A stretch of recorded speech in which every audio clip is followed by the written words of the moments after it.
Welcome, everybody. Um, Welcome to Transitions and Transaction 6, Teaching Literature in the Time of COVID. I'm Manya Steinkohler, most of you know me, and this is my colleague, Stephanie Oppenheim. Stephanie, most people have seen you say hi, but you want to say hi again? Hello. Right. Um, and now you can see those of you who we don't know, the faces of the people who've been writing to you.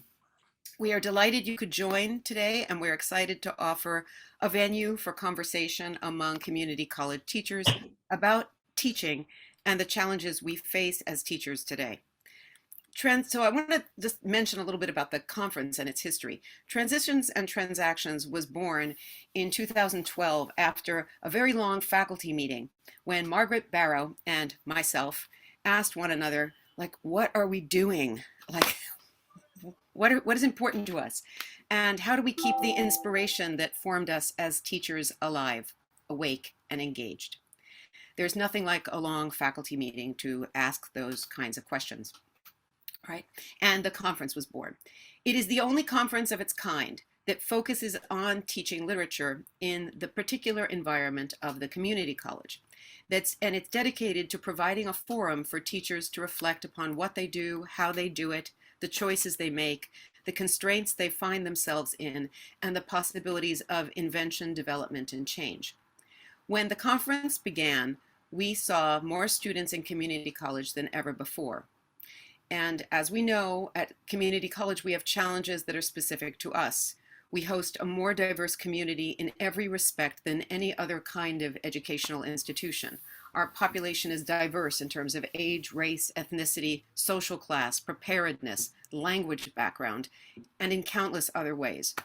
We teach immigrant students striving to master a new language and culture, Ivy League students taking a semester at home, middle-aged students with degrees working on changing careers, hardworking, self-supporting students, students supporting families with full-time jobs, students who struggle with English, students who struggle with very basic skills. Each biennial conference addresses challenges we face as teachers in our particular moment. Today, we are together to discuss teaching during the pandemic and the unprecedented challenges we faced and often still face, the solutions and creative inventions we came up with, and our visions for moving forward. We've all heard the statistics.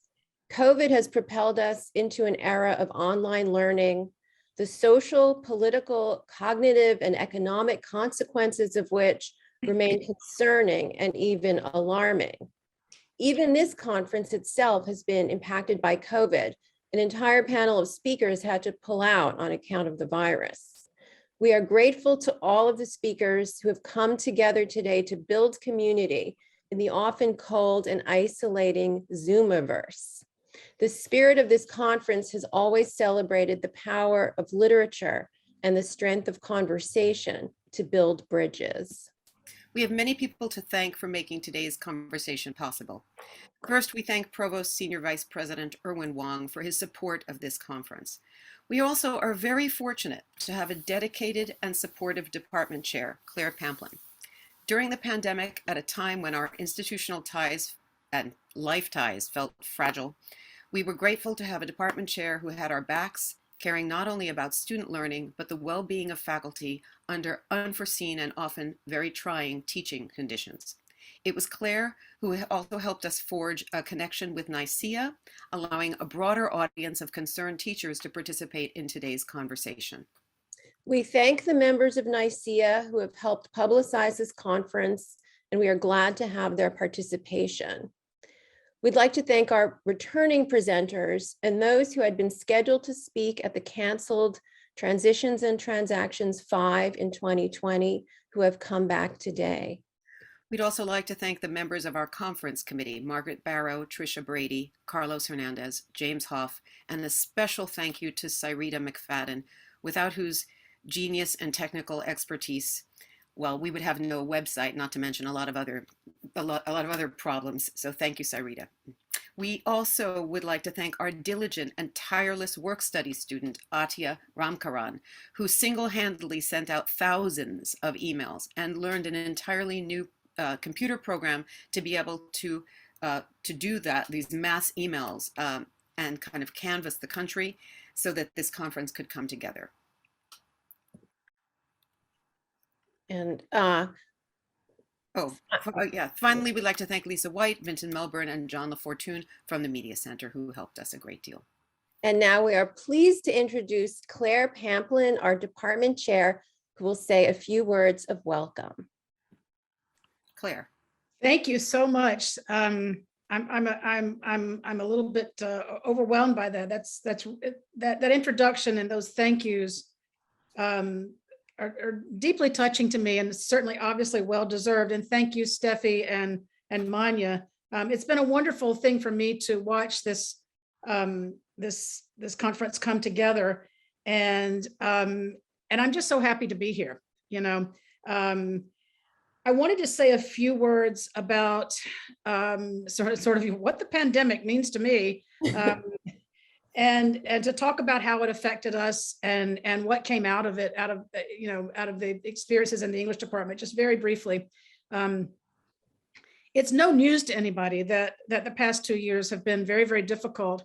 But I want everybody here to know how grateful I am for the massive and unprecedented amount of effort and dedication and love that everybody in the English department at BMCC exhibited to get us through the pandemic. Most of us here, I think, had to pretty much do the same thing, which was to, as Steffi pointed out, and I'm glad she reminded us of how we were sitting in a department meeting and all of a sudden our lives changed dramatically. And we had to literally turn in an instant to teaching in a modality that many of us were not accustomed to being away from each other, to be separated, and to do it quickly and to not come back together for months and months and months. And everybody in the department, as I've been using this expression a lot lately, sort of rolled up their, if not their real sleeves, their virtual sleeves, and did the work that was needed to be done to serve our students and, importantly, to serve each other. And I've said this before, and it's a shocking thing, I think, to some people when I say it, and it's probably not a very popular thing to say. It's very odd, but it's true. And that is, in many ways, strangely, this has been the happiest time of my life. It's been the most difficult time of my life, professionally and personally, but it's been the most satisfying in a way. And it's simply because it's been an opportunity to see in a very intense and very concentrated way the magnificent and beautiful way that people do what must be done when they are challenged. I've seen courage, I've seen dedication. I mean, to be a little bit crass, I've seen working way beyond what the salary pays, way beyond the call of duty, way beyond the normal hours of wakefulness and sleep to get the job done. And I think that I just had to mention that as chair of the department. I'm so humbled and so proud and so pleased about how we've managed to come through this really, really well. So I guess in a way I'm bragging, but that's just the way it is. I know a lot of us share that same experience.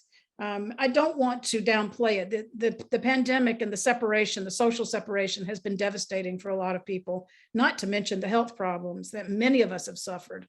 Many of us have had COVID. Fortunately for a lot of people, they waited until it was a little bit milder, but I'm still shocked that people that I know personally are still getting COVID. So it's not over.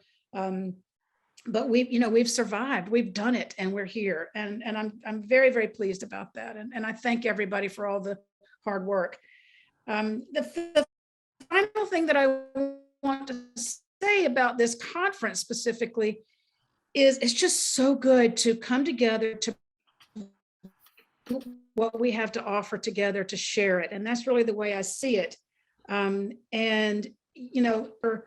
some of us are here because we feel like we have to be here, but I think all of us are here because of love.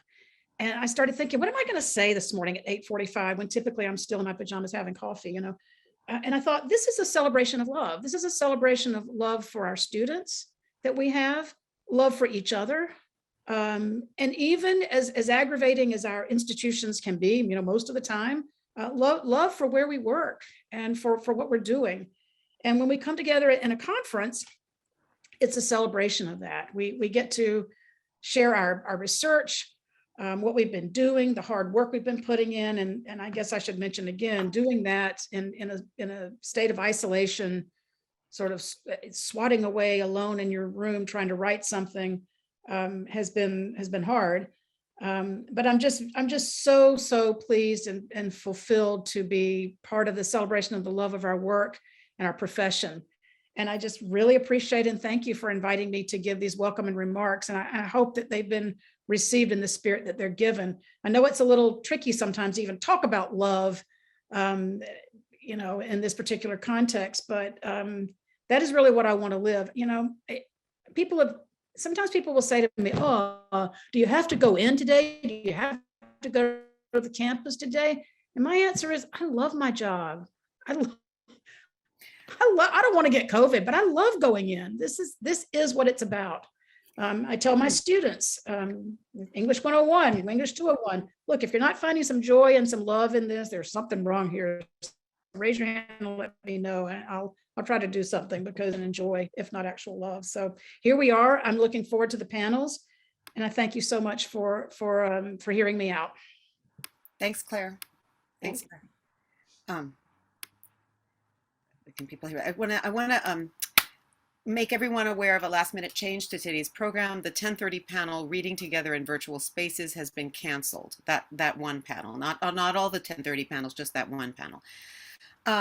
Traditionally, now we want to introduce our keynotes.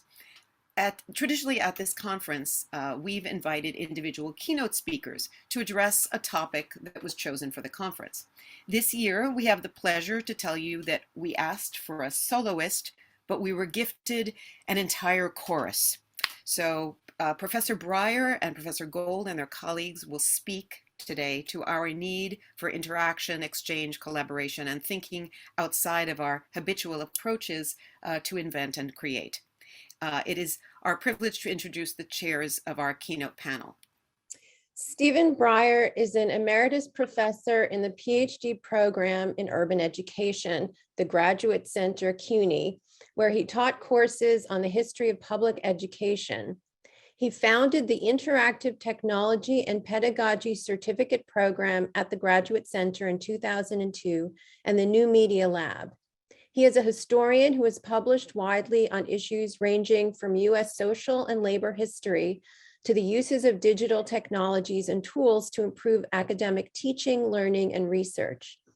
He was also the founding director of the Graduate Center's American Social History Project, Center for Media and Learning, which he headed for 18 years, and the executive producer of the project's award-winning Who Built America multimedia curriculum, including textbooks, videos, and CD-ROMs. He has co-produced other award-winning websites, including History Matters and the September 11th Digital Archive.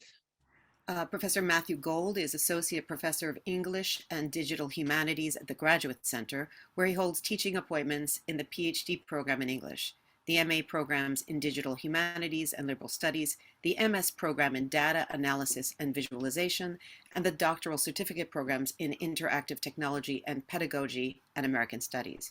He serves as advisor to the Provost for Digital Initiatives. He's the director of the MA program in Digital Humanities and the MS program in Data Analysis and Visualization. He also founded and directs the CUNY Academic Commons and the GC Digital Scholarship Lab. He's edited multiple volumes entitled Debates in the Digital Humanities, as well as engaged in myriad collaborative digital humanities projects, which have been supported by grants from many notable institutions, including the NEH Office of Digital Humanities, the National Science Foundation, and the U.S. Department of Education and the Ford Foundation. Gentlemen. Well, we're one gentleman at the moment. I'm not sure Matt is coming. I'm hopeful that he'll be here, so I will carry the ball until he arrives. Okay. It's my pleasure, first off, to introduce the two other panelists who will be discussing with Matt and me the whole question of responses, pedagogical responses to the pandemic. Luke Walzer and Lori Herson, both are PhD students formerly at the Graduate Center, both have their PhDs from the Graduate Center. Luke is now the director of the Teaching and Learning Center, and Lori Herson is an open educational technologist at the TLC and works closely with Matt and the other TLC staff. So what we thought we would do today is give a little bit of a perspective from the Graduate Center about sort of how we approached questions of online learning, digital pedagogy, and the rest. And I guess maybe the first place to start is to ask the question, what's so unique about the Graduate Center? And let me then just sort of speak a little bit to that question for those of you who don't know. I would say the Graduate Center is unique in its long embrace within CUNY, not only of digital technology in all its forms, but also at the cutting edge of and deep interest in questions of digital pedagogy. As you heard in the introduction, a number of the organizations that I was involved with and actually started, the American Social History Project, the Center for Media and Learning, the New Media Lab, and the ITP certificate programs are just one wing of what we did in digital pedagogy and digital technology at the Graduate Center, because we were committed to making the best, most thoughtful, most educationally appropriate digital material available to our students primarily and our faculty. There were a range of other programs, one of which you've heard, the CUNY Academic Commons, which I assume many of you use, at least I hope you do. And by the end of this session, if you haven't used it, I would argue it's, it's the perfect antidote to the horrors of Blackboard. And we can talk about that at some point if you have any questions. Matt was the founder. Luke is an active member of the governing board. I was on the governing board of the Academic Commons, which really speaks to questions of faculty and student learning by using open source technology. We're going to talk about that. But there's also the Graduate Center Digital Initiative that Matt heads, the use of the digital fellows. A few of them are on that call now, the recent creation of the MA in Digital Humanities program that Matt heads and that I taught in. And last but certainly not least, the Teaching and Learning Center that Luke and Lori are actively engaged in and involved in, which has done so much to work with our doctoral students to orient them to the appropriate uses of digital technology. And what I would say is, for those who don't realize it, a significant percentage of the undergraduate teaching that happens at CUNY is done by our doctoral students who are out on the campuses. Maybe as much as 1/3 of the contact hours are with our doctoral students, teaching introductory courses as faculty members, not as teaching assistants. And that's many of you know this, some of you on the call have probably played that role. That's incredibly important, because that's the ways in which the Graduate Center is not only a kind of consortial arrangement where we work closely with all of the campuses and the community colleges and the senior colleges, but it's also fully interdisciplinary. All of the institutions that I mentioned and that were introduced at the beginning are fully interdisciplinary in their approach. We don't orient just to English or to history or to philosophy or to any of the social sciences. We embrace everything, including the physical sciences and mathematics, though we've been less successful in incorporating those kinds of approaches in what we're trying to do digitally at the Graduate Center. But there's much to say about this. And I think what we've decided to do today is to discuss the CUNY's pedagogical responses to the pandemic in 3 phases, which I want to briefly sketch out for you, and then turn to Luke and Lori and Matt when he comes on to kind of begin a deeper dive into each of the phases.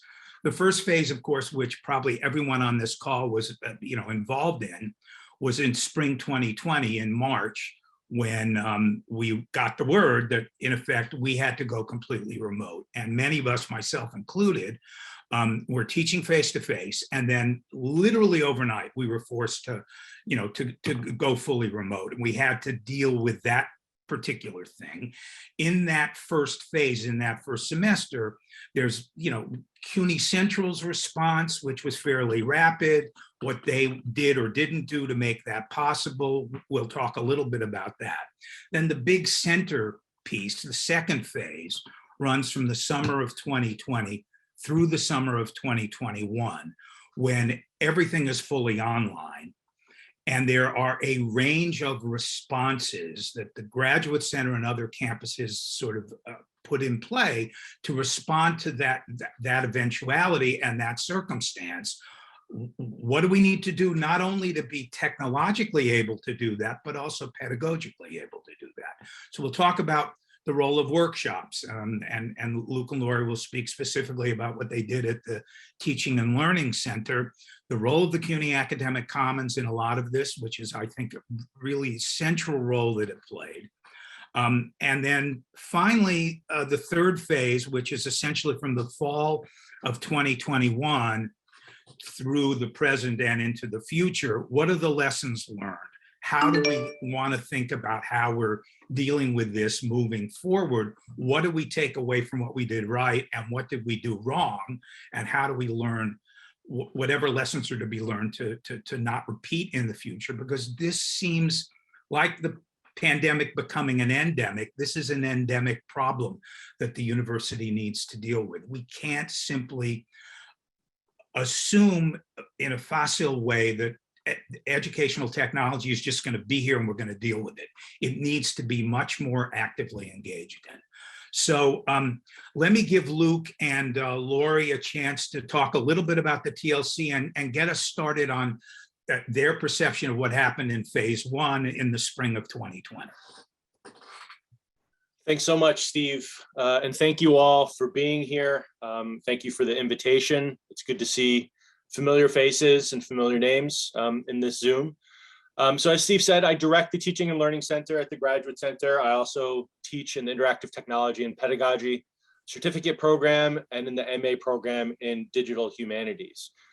Steve said a little bit about our role at the TLC in supporting Graduate Center students who are doing a significant amount of teaching throughout the system, and how we support them as they're learning to teach in their first year at CUNY, but they start teaching most of them in their first semester of their second year. We have a summer institute that we run for them before the fall semester of their second year, which introduces them to CUNY, gives them a sense of who CUNY students are, the role that CUNY plays within the communities that it serves, and helps them develop some strategies so that they can enter the classroom more confidently. We don't tell them that they can learn to teach within a week or a 2-week period, or even within a semester, or even within their first few years teaching at CUNY, but that teaching is a lifelong pursuit of inquiry, and we want to help them establish a baseline that they can grow from. So that's how our programs have been oriented. We'll talk a little bit about how we shifted our institute to be fully online in summer of 2020. But we also do support for students who have a few semesters under their belts and are trying to experiment a little bit in their teaching to really kind of figure out what being in the classroom means for them professionally as they're thinking about opportunities for their postgraduate career. And that means folks who are experimenting with teaching in different modes, who are integrating different technologies into their teaching, who are really thinking about what it means to mediate between the disciplines which they're deeply engaged with at the Graduate Center, and CUNY students who, as you all know, bring so much to the classroom to work and to think with. And then we support graduate students at the end of their time at the GC, and as they're going on and thinking about careers inside the classroom or outside the classroom in the academy, or careers even outside the academy that teaching may have helped prepare them for. So that gives you a sense, just a quick sense of the work that we do at the TLC and how we build it, and also our vantage point, right? We're thinking, and I really want to emphasize this throughout, you all have had much more direct experience with undergraduates during and before the pandemic than we have, and we're aware of that. We speak from a particular vantage point and a particular privilege from the Graduate Center. I want to acknowledge that, but we know that, and from early on, once we knew that we were going into this emergency remote teaching phase, our kind of internal mantra is get in where you fit in. How can we help? What kind of role can we play to help this transition to emergency remote teaching for not only the students at the Graduate Center that we serve to make it easier for them, but for everyone who we have access to, because so many people at CUNY filter through the Graduate Center, either through the consortial model they may teach or have committee appointments at the Graduate Center. They may have other programs that they're involved with at the Graduate Center. And also we have a vantage point, which I think is distinct from Central, and that we can see, or we have access to the teaching that's happening across the system, and we can learn from it and we can engage with it. So in those first weeks in March, I also want to acknowledge last night, as I was thinking about this discussion, I went back to my records, my files, my tweets, the projects that we started in March of 2020, and it was really, really hard. It was really hard, and it just kind of reminded me something which we knew already by the summer of 2020, is that there's very little space, there's no space institutionally, it seems, for reflection upon what we've been through, for pausing and for thinking about its implications. And that's why I think it's so important that you're all gathered here on a Saturday morning to do some of that work. We have to create that space for ourselves and for each other. So it was a little traumatic to go back to those moments, but also, as Claire said, there were moments of beauty, right? Moments of togetherness, moments of community, and moments where the care that's at the heart of so much of the work that we do in our classrooms and at CUNY, and that I think binds us to the institution, was really evident and really visible. And I think we at the Graduate Center, at the TLC, but also with our colleagues in digital initiatives, at our colleagues at the Futures Initiative, our colleagues in the library, we all knew that was a kind of vibe that we had to bring to our work in the spring of 2020, not only because our graduate students needed it, they needed to be cared for and supported through that phase, but also because the undergraduate students that they teach and support needed it. So that was at the heart of our strategies in spring of 2020. I mean, I'd like Lori to introduce herself in a bit more detail. I also want to say, because she may not say this, Lori completed and defended her dissertation during the pandemic. So a round of applause for anyone who was able to do something monumental as that. But Lori can speak a little bit about her position at the TLC and a little bit about our projects that we launched in March of 2020. Hi, everybody. Good morning. Thank you for that Saturday morning clap. I appreciate it. I'm really happy to be here with you all today to kind of talk about the transition to teaching remotely and the sort of transition that we're experiencing now, kind of moving back onto campus for some of us. I'm an open educational technologist in the Teaching and Learning Center. And as Luke mentioned, we work with graduate students who teach across the CUNY system. But in my role, I also support full-time and part-time faculty in the use of open educational resources and in the use of open digital platforms like the CUNY Academic Commons, and the development of increasingly open, accessible, alternative teaching practices, both online and in the classroom. But like everybody else during the pandemic, my work shifted drastically, and I supported faculty in the transition to teaching online through any means possible. Zoom, Blackboard, getting on the Commons, and I know you all experienced that shift, and it was abrupt and traumatic, and so we had to figure out how to teach online. And so like you all, I was supporting faculty across the system and however they were moving those courses into that space. And I was building workshops, I was hosting one-on-one sessions, but it was a balancing act between figuring out how to best support faculty, but also remain flexible and meet faculty and students where they are, promoting that flexibility in the online classroom, and making sure that we teach with care, that our students are met with care in the online space. But also I'm still hoping to advocate for these sort of open teaching practices and active pedagogies and ethical approaches to technologies. So it was really a sort of balancing act between all of those considerations. And the first thing we did, I remember in March of 2020, I took the most ill-timed vacation. I should not have gone away. But before I left, we spun up a website, which I'll share with you all, about what happens if CUNY closes, and trying to provide that sort of just-in-time guidance. You'll see in the chat, it's called CUNY is Continuity.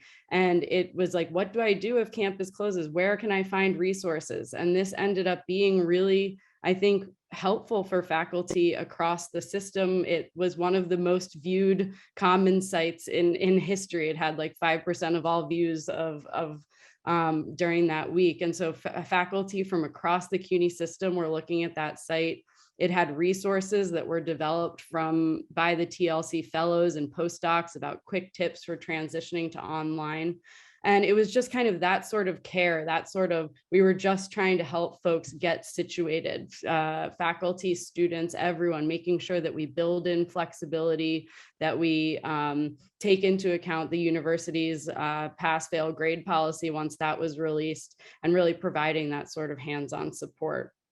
And I will say, as someone who is helping faculty learn how to use Zoom and get up and running on Blackboard, or use the CUNY Academic Commons, for the Commons, the flexibility of that open and digital platform that we have became really important, because we could spin up a website with all of these resources really quickly, almost overnight, and send it out to faculty with that short link and make it easy to find. And then in the past, in the recent developments of the Commons, we had it had helped because we had started allowing undergraduate teaching on the Commons, and we had been making developmental updates on the CUNY Academic Commons that made it easier for faculty to get up and running for teaching. We had a course site template that folks could use. We had plugin packages. So I won't get too much into the open digital technology part, but I will say the flexibility of that openness gave us a way to kind of reach across the university and provide faculty with resources right when they needed it. Now it's spring 2020.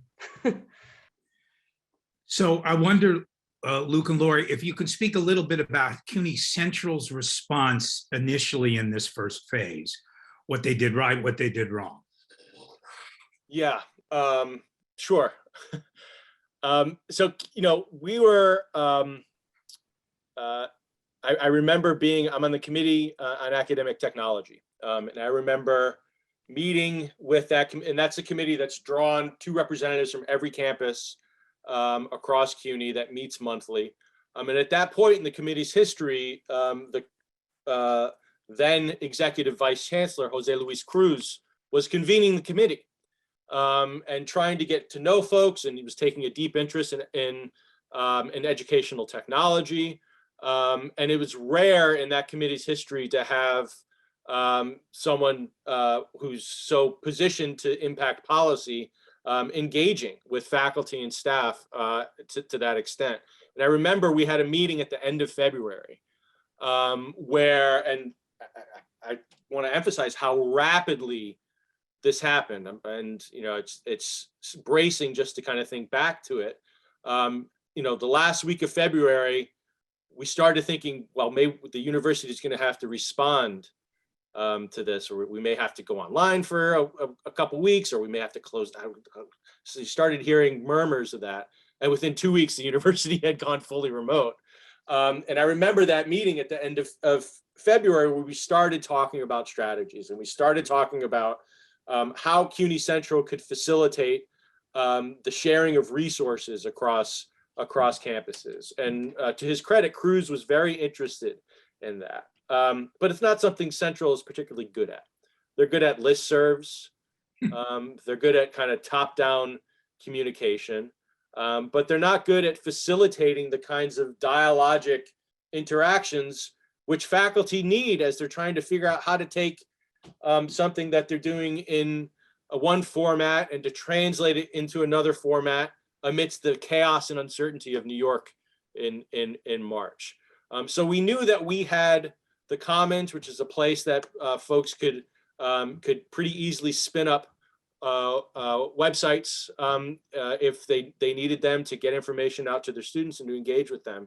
But we also knew we needed more connective tissue. So we launched a Slack space. And this is the tweet that I put out on March 11th that invited anyone with a CUNY ID to log on who needed assistance transitioning face-to-face courses fully online. And this thing just kind of blew up.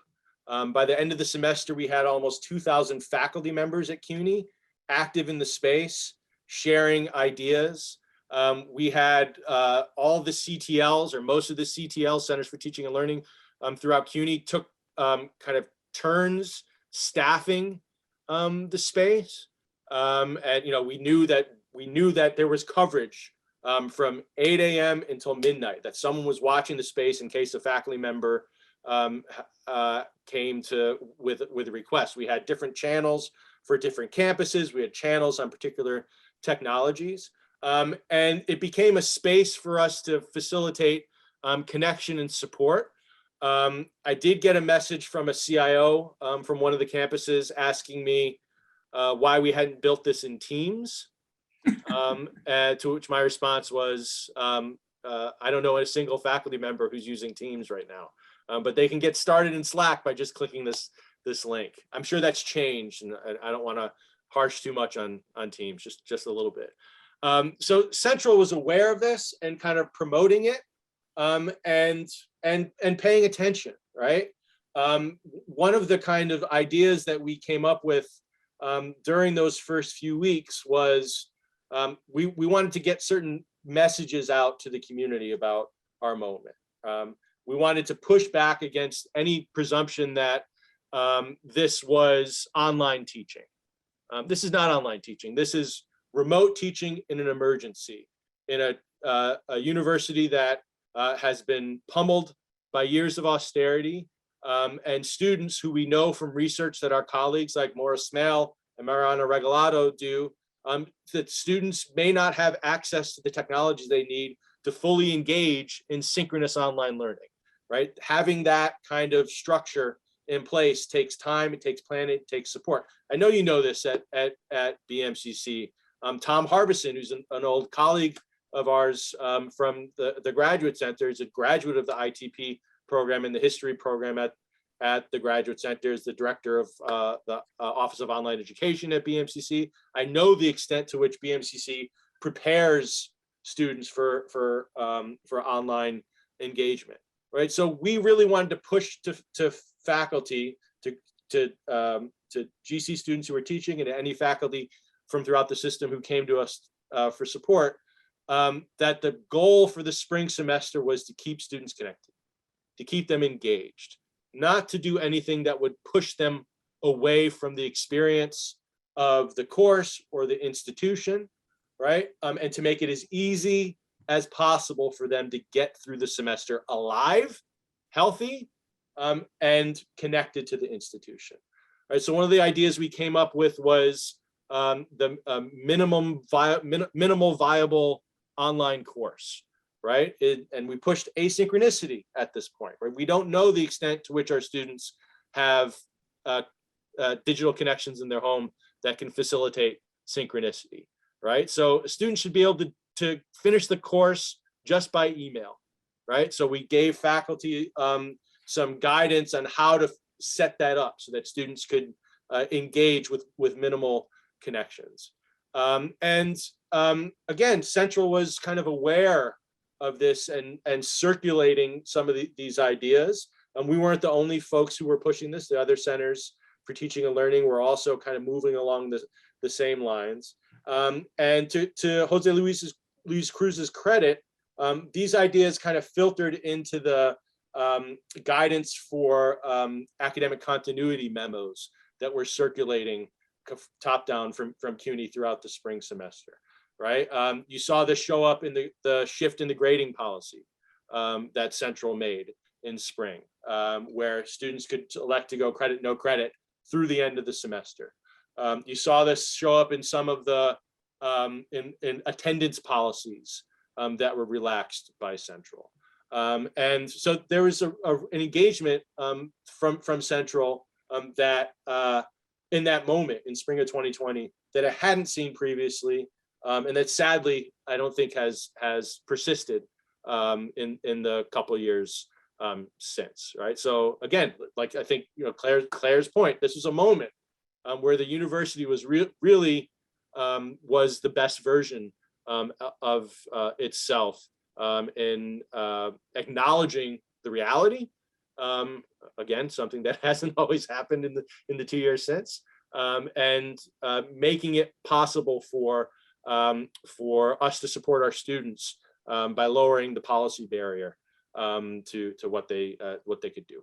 And Luke, in this phase one, this spring of 2020 semester, is this an appropriate moment to discuss Central's sort of implementation of the tablets and that whole and hotspot, or is that much more in the second phase that they basically built that over the summer of 2020 and implemented it in that was happening in early March, like as soon as we went remote. I was in meetings with Brian Cohen, of all people, who Steve's favorite person, who was talking about ways to was talking about supply chains and how do we get tablets to students, and what if we're going to do a bulk order and to use the scale of CUNY to get equipment to students quickly. What do we need to get them? What kinds of software do the tablets need to facilitate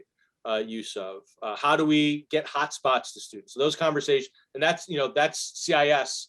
That was their primary focus. A little bit of pushing teams, but mostly pushing infrastructure issues to their credit. Yeah.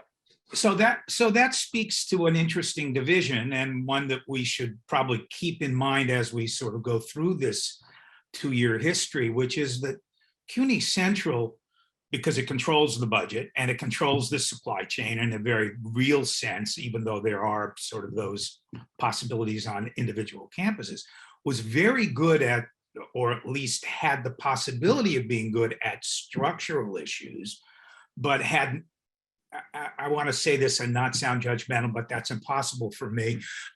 They were clueless when it came to what had to happen in the classroom, what it would take once you got the tablets in the hands of the students and gave them hotspots where they could get online. They didn't have a plan or an approach to what went on in the classroom. Is that a fair statement, or am I typically overstating it?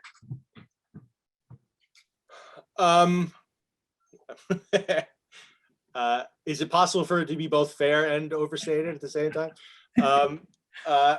So I think, again, I feel like the policy engagement from Central was responsive to what Central was hearing through the channels that it has, that they kind of understood. And, again, I tried to go back through my records to verify. I don't know if this is a foggy memory or if it's my sense, given how I think the guidance from Central has been more problematic since then. That was a moment in which they understood we got to do what we got to do to move forward. I think there were moments where they were responsive to pushback. Right, there was late in spring a controversy at CUNY around remote proctoring. A group of faculty members actually were requesting access to remote proctoring software, which is, I don't want to go too much into this, but it's really problematic for some of the algorithms and artificial intelligence functionality of it, which flags student behavior, like looking off of your screen, or if there's movement in the background of a video. It has particular problems in picking up behavior from subjects who have darker skin, right? So there was this problem with CUNY adopting surveillance remote proctoring software. I saw Central trying to thread the needle. There were some faculty, specifically math faculty, and specifically at one campus, who were really pushing this. They were concerned about students cheating in May of 2020. And Central was kind of allowing them to use this software, but also putting constraints on what they could do with it, right? So there was an engagement there, which was, again, that's more than we normally get. Laura, you want to add anything on this from your perspective? I will say, I think with the remote proctoring thing, and I think this was something that was happening across the higher ed landscape for many schools during COVID. And coming sort of from my ethical ed tech standpoint, we were even doing like programming around ethical ed tech as part of the TLC to help faculty kind of think through these issues and why proctoring and like surveillance software might not be pedagogically supportive of students. And in October of 2020, CUNY students did have a change.org petition that got over 30,000 signatures that the students were actually pushing back on this remote proctoring software. And I think their resistance is important to acknowledge, because CUNY did end up not providing the kind of whole package proctoring software that they had considered. And that's important too, because when we're thinking about the sorts of pedagogies that we were trying to enact and trying to support, kind of pedagogies of care, pedagogies recognizing students, existence as whole people who are caregivers, who are frontline workers, who are just trying to get through the courses and stay engaged with the institution. Their kind of successful pushback on some of these softwares, I think, is really important. And also asks us as faculty to think through kind of the tools that we're using when we are teaching. And I think the pandemic has done this on a wide scale. Like, what platforms are we using? What kinds of pedagogies are we using to keep students engaged? And I think that was an important moment when we decided not to do that. So you mentioned, Lori, October, and that maybe is a good moment for us to transition to the second phase, which is this long chunk of time in the middle after the end of the spring semester, which I have to say, it was my penultimate semester teaching at CUNY. And the one thing I sort of realized, I just want to put this out there, and maybe some of you had the same experience.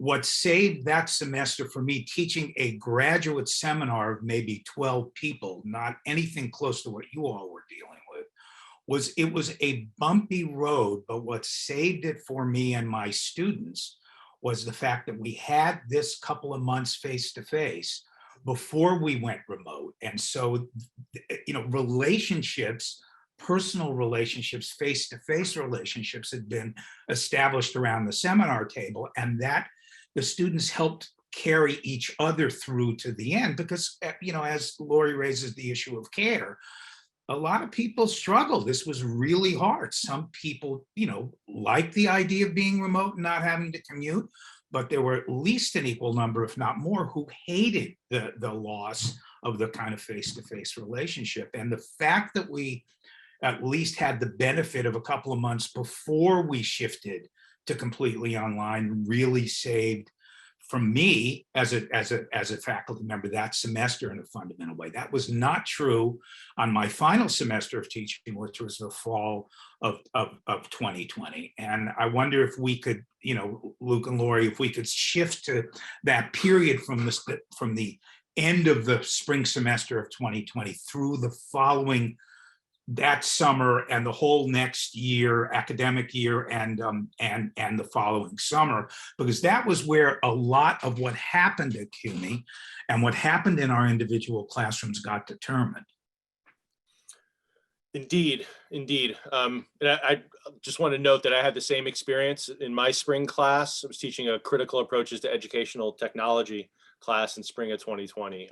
So we were studying the subject matter that we were then living in come March. I also had in that class a nursing PhD student who was doing work on nursing informatics. And was in the process of and came from a family of nurses. And every class would kind of give us an update of what things looked like in the hospitals where they worked. And it was just like, it was just so it was just very intense, very present. And the bonds of community were really particular in that moment and sustaining, I think, for so many people. I think, the transition into the summer was, again, intense. And I can't overstate the importance of the reaction to the murder of George Floyd in May of 2020. And the way that kind of rippled through the conversations and the spaces that we were in. And this happened just before we were running our summer institute for 80 graduate students. We transitioned it fully online in May of 2020. And graduate students are particularly active. The TLC team is particularly politically active. So we had, folks who were in the streets getting kettled by police, and then coming the next day to talk about teaching. It was a remarkable context within which to think about both the fall semester, which we knew would be fully online, but also our political context and the political failures up and down the system that we were all experiencing, and also what we needed that summer, which was, there was some respite in the summer from institutional responsibilities, even as folks were politically more engaged and more active throughout the summer and taking tremendous risks to express themselves. And we went into the summer thinking we knew everything was going to be online in the fall, and we wanted to kind of rethink our messaging and pull back a little bit, right? We knew that, again, the fall would not be online teaching, right? The fall would be compulsory online teaching, right? If students were going to be engaged and take classes, they'd have to do it online, right? True online education has an element of choice into it. The faculty member is choosing into that mode. The students have the capacity and ability to choose into that mode if it's right for their lives, right? We still didn't have that in fall of 2020. If you wanted to be enrolled, if you were going to be teaching, it had to be online. But we had the benefit of some time to prepare and to think more intentionally about what we wanted to do. So after we got through our summer institute in early June of 2020, and after we all took a couple weeks off to bake bread and to go for walks and hikes and to read novels and to spend time with loved ones, GCDI and TLC started planning for support for graduate center students, both who had been at our institute and who were a few years advanced, graduate center faculty, and any faculty who were using the platforms that we support at the GC, CUNY Academic Commons and Manifold. So Lori can say a bit about what the structures looked like in spring of 2020. Yeah, I mean, it was Summer, sort sorry. of a, oh no, it's fine. It was sort of a moment to reflect. But we had a chance kind of to step back and do a little bit more robust training, and I don't want to call it training because it was more like, how do we compulsorily teach online better than what we did in the spring, or what did we learn from the spring and what can we carry forward into the fall? And there was a really nice visible pedagogy post from the TLC fellows about kind of like reflections on considerations of what they learned teaching in spring 2020 and like what to take forward into the fall. And I shared that. And then, so once we got through the Summer Institute, where we made like 20 asynchronous workshops that anyone from CUNY could take online, and they still are up on that Teach at CUNY 2020 website. And I actually use them all the time now to go back and be like, what did I write? Because it was like all the fellows and me and the TLC staff wrote out all of these like teaching possibilities, and they're there kind of codified in time that can be used by anyone across CUNY. And so once we got through June and we're dealing kind of with the moment, being active in our own spaces and taking a minute to reflect on the spring 2020, we did spin up in August of 2020 a sort of cross CUNY opportunities for planning for the fall that we called GC Online, but it was actually open to everybody. And I can share that too. But we did a workshops week that folks from across CUNY attended. We were having like 60 or 70 people in workshops particularly about, but one of the really popular ones was Zoom, cultivating student participation in Zoom. And we all know what it's like to teach to the black boxes where everyone has their camera off, and kind of balancing that desire for collaboration, developing community in the online classroom, while also attending to students' needs of not wanting to have their camera on, not being able to have their camera on, how to afford students privacy in the online space. So we were thinking through a lot of these ideas and working through these ideas with faculty across CUNY. And I know, I'm sure many of you have thought about this, experienced this, and probably are even talking about it today, but it really is a process and a praxis of trying to figure out how you develop that kind of student community online when you're teaching in this moment. So August 2020 was this sort of GC Online, running the workshops across the university. And then when we launched into the fall, the TLC in particular tried to take a minute to contextualize the moment. We were helping folks get their courses running, providing that sort of faculty support. But we also developed a few projects that were about thinking about the teaching in this moment. We had a fellow do a podcast called Teaching in Our Dystopian Reality, which she interviewed faculty from across the university, from across CUNY, about how they were experiencing teaching this moment. And it's a really nice reflective moment where she's having these deep conversations with faculty about their practices. And we had another fellow who was doing a From My Window project, which was kind of trying to address the impact and the isolation of social distancing and quarantining. And so she was having folks take pictures of moments in their lives out their window. What is it like being in quarantine? What are you seeing every day? As a way to kind of both reflect on that isolation, but also come together as a community online. And there's some really beautiful moments where people are just like, I'm sad, but this is what I'm seeing and it's giving me hope. And so after that moment of like shifting to online so quickly in the spring, there was some time in the fall to try and start thinking about how do we develop community and how do we come back together in a time when we're not really together. I would have used this moment to ask Matt to comment on the GCDI work, but he seems unable to join us. So I'm wondering if I can prevail upon Zach and Stefano as GC Digital Fellows to say something about the connection between GCDI in this period and the Teaching and Learning Center. I'm going to ask you each to unmute yourselves, and whoever wants to talk, please feel free to do so. Hello, everyone. I mean, the initial phase, of course, we had our own internal reshuffling. We're trying to figure out a way to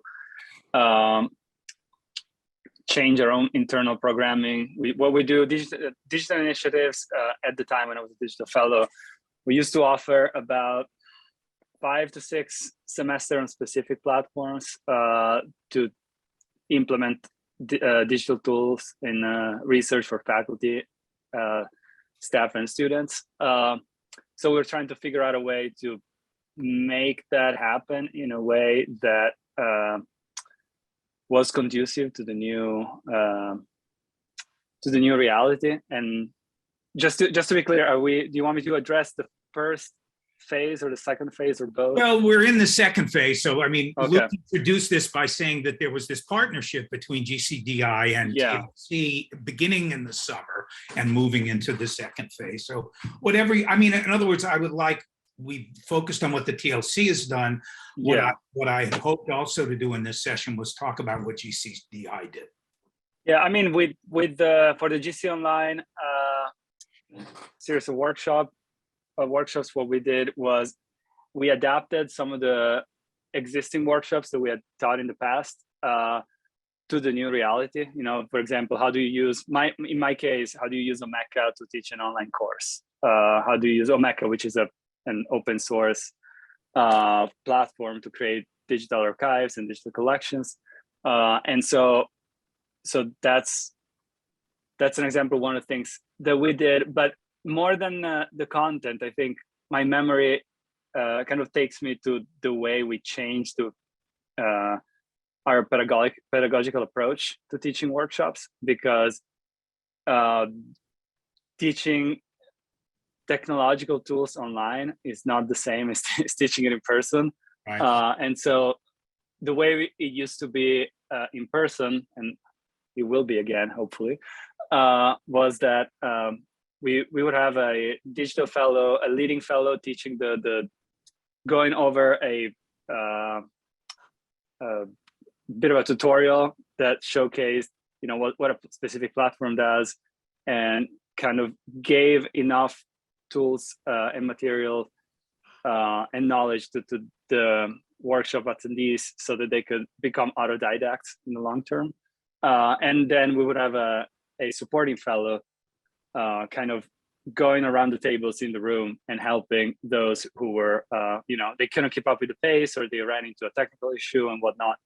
Obviously, that proved to be much more challenging online. And my impression was that in the first, you know, we had a lot of these conversations in our internal meetings to try and figure out how do we make this better.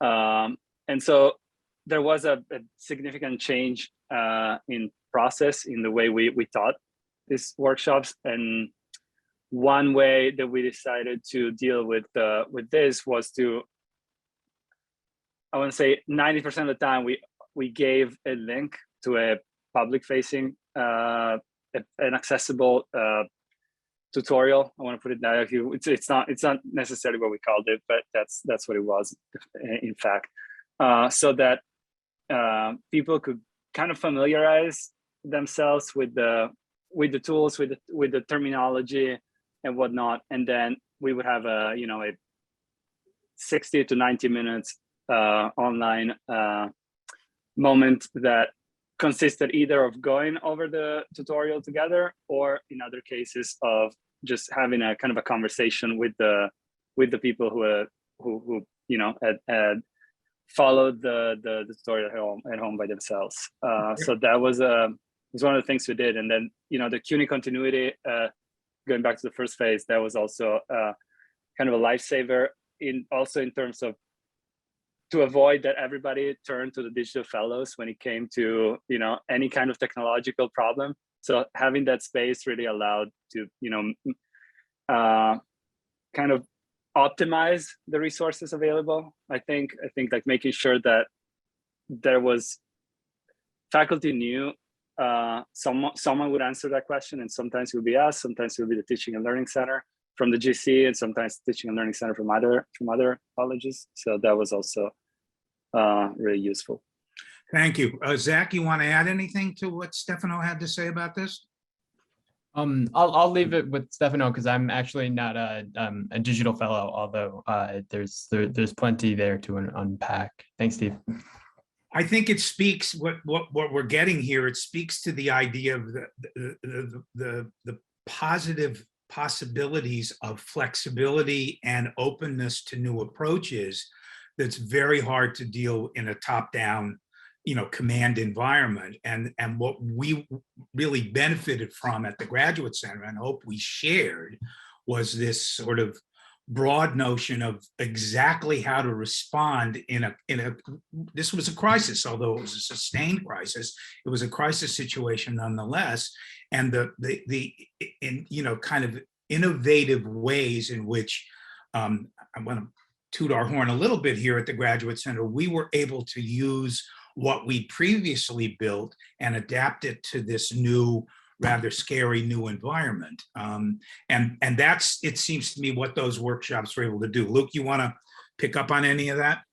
Yeah. I mean, it's more of the get in where you fit in strategy, and we felt workshop attendance through fall of 20 into spring of 2021 was pretty heavy. Started to decline at the end of spring 2021, and has continued to decline through now. Everyone's cooked, everyone's tired. Nobody wants to spend any more time on Zoom. But that was a very intense moment and I just want to, our workshops, as Stefano, I think, indicated, we're providing a service, and that we're providing training and experience with these platforms, but we're also learning so much from the faculty who are coming. And it's really a dialogic experience. We take everything that we get from the faculty who come to and their teaching context and how they're thinking about it. And that influences and informs how we go about planning our next project or workshop. We're constantly synthesizing what we're hearing. And we took our position and our opportunity and the privilege that we had in fall of 2020 of our vantage point to advocate for as much humanity in the courses that we were engaging with through our support, and in administrative spaces around grading. We were pushing A for all or pass-fail policies. Again, really trying to push arguments about accessibility that encourage faculty members to really inquire into what their students' capacity was, right? Because it's always differentiated in our classrooms, right? But those gulfs became larger in fall of 2020. And we're also concerned increasingly about what was happening at the system level. Zach was in the critical ed tech class that I mentioned earlier. And one of the things we looked at in that class was what was happening in private equity spaces in relationship to educational technology investments. And you can see in 2018, 2019, there was about $7 to $8 billion worth of activity in private equity spaces with EdTech. That's grown to over 20 million per year in the last 3 years. We knew that there was going to be this vast kind of crisis opportunity seized by these companies. We were seeing it already. We saw it in how Zoom, Zoom did everything it could to build its market share. It provides a great service, but it knew what it was doing in spring of 2020 by making it easy for faculty for colleges to get on wholesale. We're aware of that. And late in fall 2020, we got word that CUNY was about to renew its contract with Turnitin, the anti-plagiarism software. There's been a lot of scholarship about Turnitin and its efficacy and its place and the kind of work that it does and its business model that's been produced over the past decade and a half. You're an English faculty, so I'm sure you have these conversations, and I'm sure there's conflict at the heart of these conversations internally. We became aware that CUNY was about to renew a multi-million-dollar, multi-year contract with Turnitin with no reflection upon whether or not it was doing what it claimed it was doing, which is increasing academic integrity and reducing cheating across the system, reducing plagiarism, and furthermore, helping faculty teach writing to CUNY undergraduates. We were skeptical of that claim, but we weren't skeptical of the notion that there'd been no due diligence about this. We knew there hadn't been. So in the matter of about 3 days, my colleagues at the Graduate Center, Roxanne Shirazi from the library, and Lisa Rohde, who works with Matt at GC Digital Initiatives, and I wrote this testimony that Lori just shared to the Board of Trustees about Turnitin and our problems with it, and urging more space for reflection. before the university, amidst the crisis, re-ups this contract. Within 3 days, we had signatures from over 1,000 faculty members and got this in front of the Board of Trustees, who read it, talked about it for about 90 seconds, and then approved the contract anyway. But we felt we had an obligation, right? Again, because of our vantage point at the Graduate Center and because of our sense of where we are in this moment, to try to push the university to respond more ethically and to use its purchasing power more ethically when considering what kinds of technologies we're going to use. We were inspired by students' response to the remote proctoring software. And this activity was very much connected to that, right? So 2020, 2021 was a moment where there was intense support for faculty members through the programs that we've laid out, but also kind of more awareness that we're in this transitional moment around the systems and the policies that structure our approach to teaching and learning, both online, but also in face-to-face environments. We saw a future emerging in this moment for CUNY that needs to be contested. And I think we're still very much in the middle of that process now, but that started in fall of 2020. Okay, so I'm acutely aware of the time. We've only got a little more than, about 18 minutes left before we should wrap up. I want to give people on the call a chance to ask questions, albeit briefly. If they can put them in the chat, I'll try to filter them and pass them on. But the final phase, which Luke just started to introduce in his comment just now, is sort of what are lessons learned?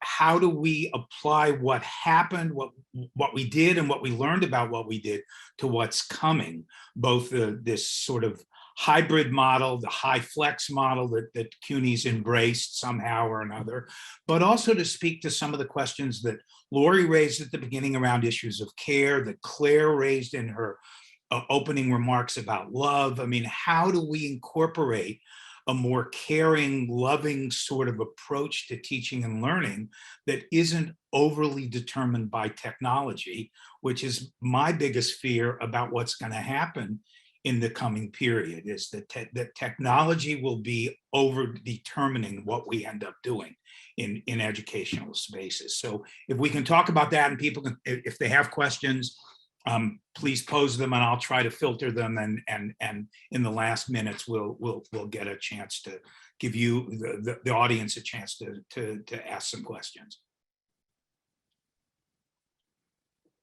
Luke, you want to, or Lori, you want to talk about lessons learned? Lori, maybe you can start. Yeah, I'll say a brief something because I do want to give people a chance to ask questions, but I do think, and I mean, folks on this call have probably thought through this, but the pedagogy should come before the technology. But I think COVID made us jump to the technology because we had to, and then we had to do some like reflective work on the pedagogies that we were enacting through these technologies. But I think the choices that we make in our teaching, there are certain technologies that can support more active, more caring, more trauma-informed, more anti-ableist, more anti-racist pedagogies. Certain technologies may do that better than technologies that enable surveillance, that enable that work for some students and don't work for others, that reproduce kind of racial biases when we think about these sorts of surveillance technologies that aren't working on certain skin tones.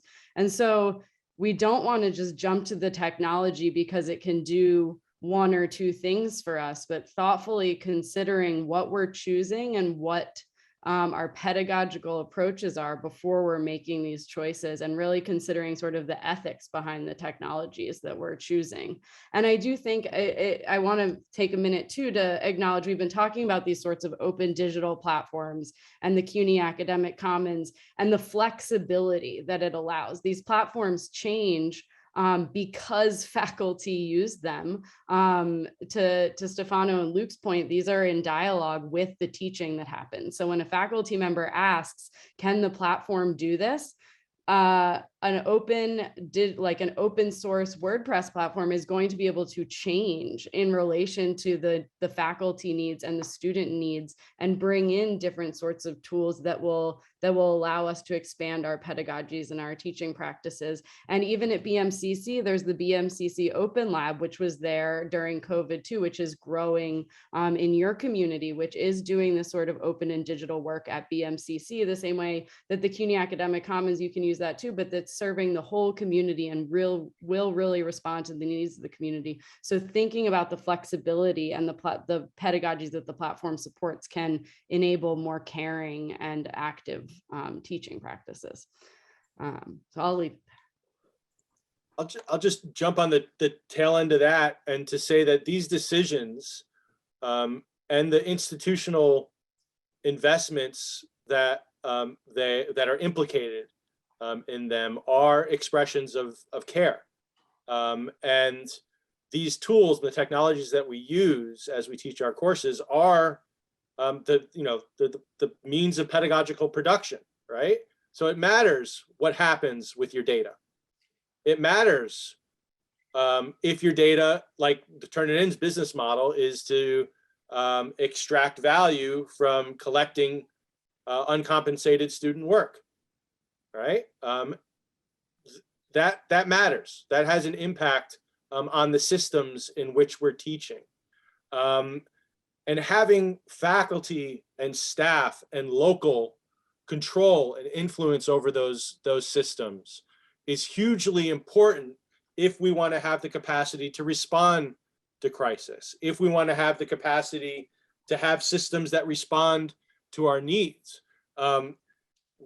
Undergraduates were not actually allowed to take classes on the CUNY Academic Commons until 2015 or 2016.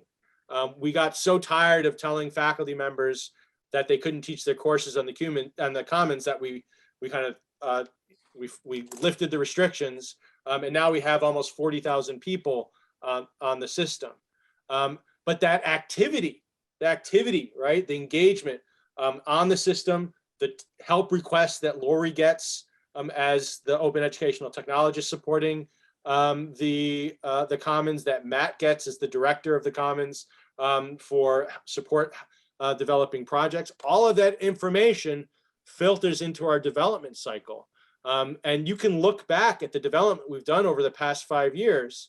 Given our budget, it's incredibly rapid and responsive. And that is a distinct process from a top-down LMS system, which may be slicker, may be a bit quicker. It may have some flexibility, right? But it's not built in this dialogic way with the people on the ground who are actually using it. And those are pedagogical contexts. And it's important for us to acknowledge that impacts how our students engage with the work. It seems to me among the real lessons learned in this discussion and from our lived experience in the past couple of years is faculty and students need to be actively engaged in what happens. In other words, that the decisions that affect what happens in the classroom cannot be made outside the classroom, or at least outside the classroom alone, beyond some basic technological framing, like the way CUNY, at least initially, got tablets in the hands of students and worked out issues of hotspots. CUNY's in, the big institution, the system's in good position to do that in ways that none of us could do that either individually as department members or even as members of a campus. But what happens in the classroom has to be determined by, it seems to me, by faculty and students. And I think if there's a single lesson to be taken away from this whole conversation, is it's incumbent upon all of us as faculty to be actively engaged in that process through with our colleagues, through our departments, and through whatever governance structures you have on your campus. We've got to hold administrators' feet to the fire to make them understand that if we're going to function properly in this environment, the only way to do that is to do it with a kind of open sense of possibility and a commitment to, frankly, open source software. Because if you end up in the Turnitin Blackboard Teams world, that's going to be very difficult to do, it seems to me. Couple of things. Gail noted that she thought the role of art could be used to temper technology, which is, I think, an interesting idea. And then Enid noted that she was disheartened to hear the CUNY chancellor on New York One indicate, prattle on about the importance of online degrees. And we haven't talked about CUNY's increasing turn to online degrees, but particularly with the School of Professional Studies and other professional degrees, that is going to be a kind of wedge that opens the door further to sort of things being fully online. I wonder, Lori and Luke, if you want to comment on that or think about that. Do I want to comment on that? Or no, I want you to comment on that. I think this, and I urge faculty to figure out a way to get informed about this if you're not, and to make your voices heard about what this looks like on your campus. I think there's an acknowledgement that the CUNY of the future is not going to be the CUNY of the past. But what that future looks like is to be determined. I will note that we have a contract renewal coming up in a year, and I know that the PSC is actively engaged in thinking about the implications of things like high flex and their implications on labor. High flex instruction, for those who don't know, it implies that faculty will be prepared to teach the class in at least 3 modes: asynchronously, synchronously in person, and synchronously remote, and that students can choose and move between these modes. And that is a really distinct form of instruction that has specific implications on labor that we need to think of as a collective. But CUNY's also making investments. They've used $8 million of Recovery Act funds to start something called CUNY Online, which is an internal OPM, online program manager, which is intended to support the development of fully online programs. And it's doing so out of the School of Professional Studies, with offers to each campus to kind of come up with programs that it wants to put fully online in fully asynchronous ways. I think CUNY is going to discover pretty quickly that $8 million ain't nowhere near enough to support programs like that going forward. I think, in a certain way, I feel for administrations throughout the system, for presidents and for the chancellery, given the serious and very real enrollment crisis at CUNY. I know you're feeling that at BMC. It's been particularly pointed at the community colleges, less so at senior colleges, and that puts tremendous political pressure on the administration to show a response immediately. My opinion is that we need to do everything we can to reestablish trust within our community, that we will care for them, and when folks come back in person. So arbitrary 70% of instruction being online measures, as we're all faced with this semester, are not the kinds of things that that engender trust from a community. It's going to take time to get people comfortable with being back in person. It's going to take fixing ceilings. It's going to take, the Graduate Center hasn't had coffee or food service. It was already ending before the pandemic hit. So it's very difficult to get people to kind of come in that context. I think that needs to be attended to first. And then we need to pause and really think about the lessons that we've learned.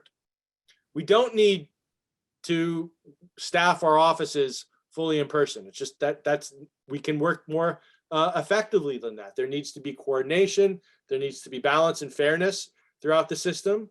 But these decisions should not be top-down decisions. They should be done in dialogue with the union, staff, and I want to say this as a staff member who's also an adjunct faculty member. Staff should have as much say about this as faculty do, right now they do, which is very little.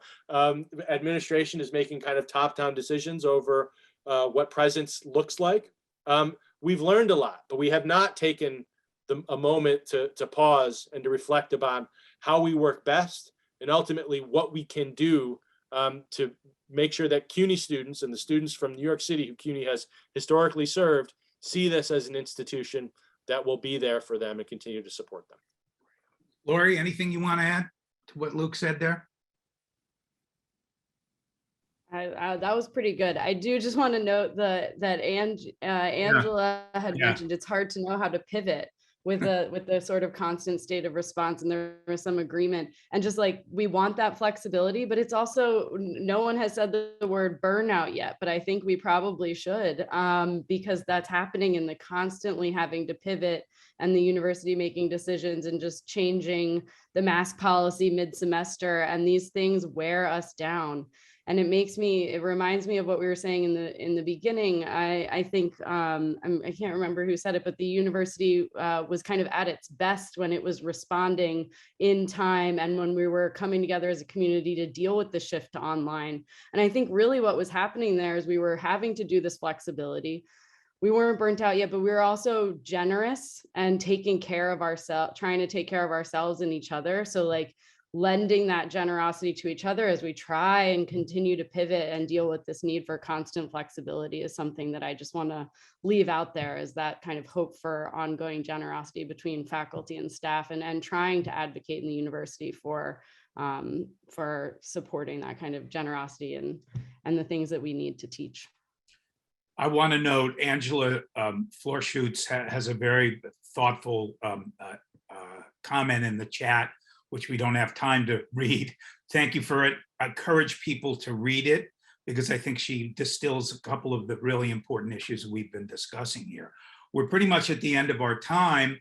I do want to say that we will continue this conversation in a different context in the second keynote this afternoon at 2 o'clock, where Zach and Stefano and a couple of their other colleagues, along with me and hopefully Matt, will be able to talk about the CDLA project, the CUNY Digital Learning Archive, which they put together as tech fellows, basically trying to capture what happened pedagogically across the CUNY system in this 2-year period, and how we ended up placing it on the CUNY Digital History Archive, which is an archive that I helped create and continue to help to build on the history of CUNY that's available for everyone online. So if you're interested in continuing this conversation and get a little bit more of a sense of how this will move forward, I encourage you to come back for the afternoon keynote at 2 o'clock. I want to thank our panelists, Luke and Lori, and the two people I dragooned into this, Stefano and Zach, for their contributions, and we'll look forward to seeing you in the afternoon. Thank you, all of you. And I think it was very exciting for us to realize how much we still have to, I guess, work, right? Not as teachers also, but also as faculty members and as people who have a say in possible policy decisions for all of us. It was inspiring and wonderful. Thanks all of you for your, and everybody on to hear today for the comments in the chat. Stephanie? Yeah, so the morning sessions then begin at 10:30. So I guess you have a little coffee break between now and then. Right. I wish we could have it all together. You also get your coffee and stay on this link for a moment and continue to chat. And so you all should have the Zoom links. You can click on the meeting that you want to go to at 10:30, and then we'll all come together again after the lunch break in the afternoon for the creative panel and then for the afternoon keynote. So thank you very much for our morning. Maybe we'll also add that the panels have discussion. All the panels during the day will have discussion time that's figured into the time allotted. So there should be time for like whatever panel you're visiting. If you're not speaking, there is time for you to speak, to take notes, to interact after all of the presentations. Okay, so we'll see you, I guess, I'll see some of you in a few minutes and then some of you in a little while. Thank you, everybody. Thank you. All right, thanks.